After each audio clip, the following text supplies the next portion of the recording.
Bonjour à toutes et à tous. Aujourd'hui, j'avais envie de vous parler des lettres muettes en anglais.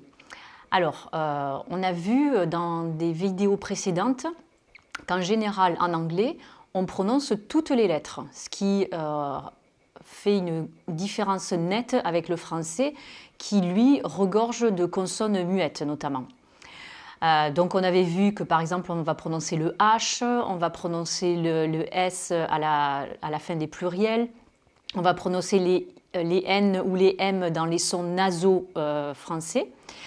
Et bien là, on va voir les exceptions en fait, donc toutes les consonnes qui sont muettes.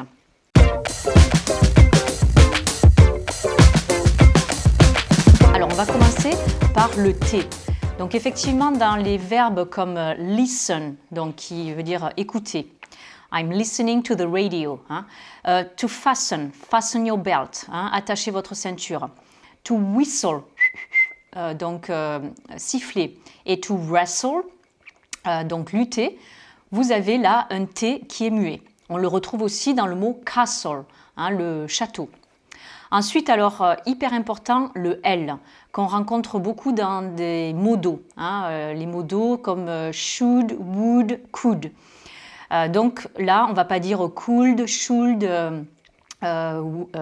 would, on va dire donc could, should, would. Le L est muet et on retrouve ce L muet également dans walk et talk, marcher et parler. On le retrouve également dans half. La moitié ou demi, qu'on utilise dans, par exemple, quand on dit l'heure. It's 3:30, c'est 3h30.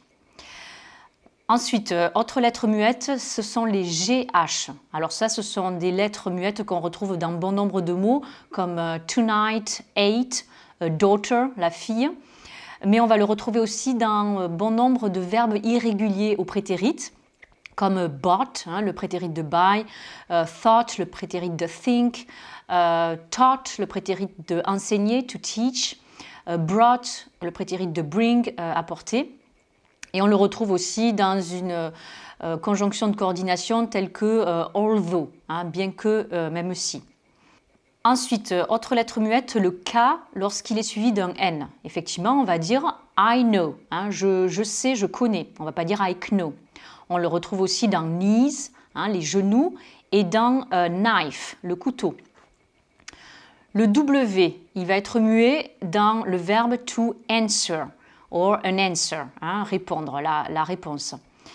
Donc on va aussi le retrouver dans un adjectif qui est très très utilisé en anglais américain. Et là, je vous renvoie à une autre vidéo sur les différences entre l'anglais américain et l'anglais britannique. Et cet adjectif, c'est awesome.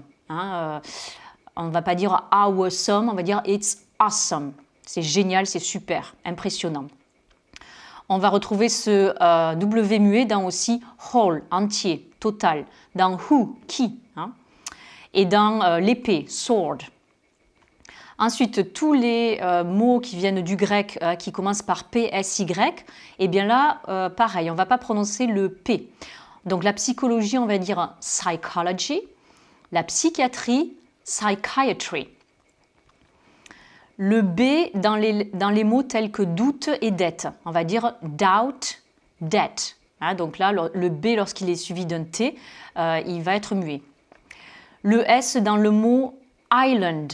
Là, je vous renvoie à une vidéo sur les pays et les nationalités, où je vous disais qu'il faut faire attention entre island, l'île, Ireland, l'Irlande, et Iceland, l'Islande.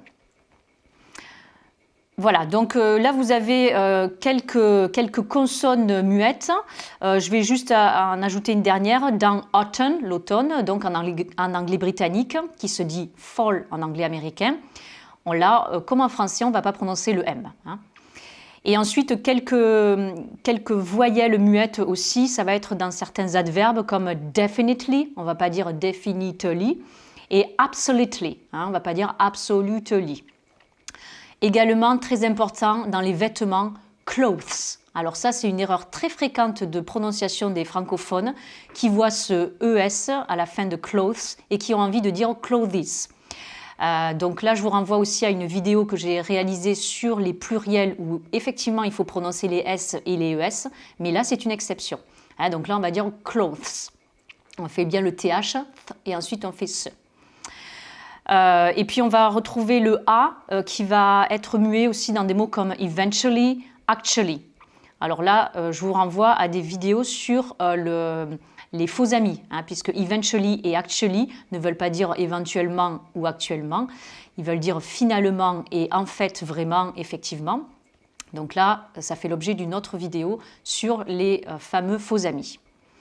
Voilà, j'espère que cela vous aura aidé sur la prononciation en anglais. Donc, avec là les rares lettres muettes qu'on va retrouver dans la langue anglaise. Et donc, par contre, la règle, c'est qu'a priori, lorsque vous voyez une lettre, notamment des consonnes, vous allez les prononcer.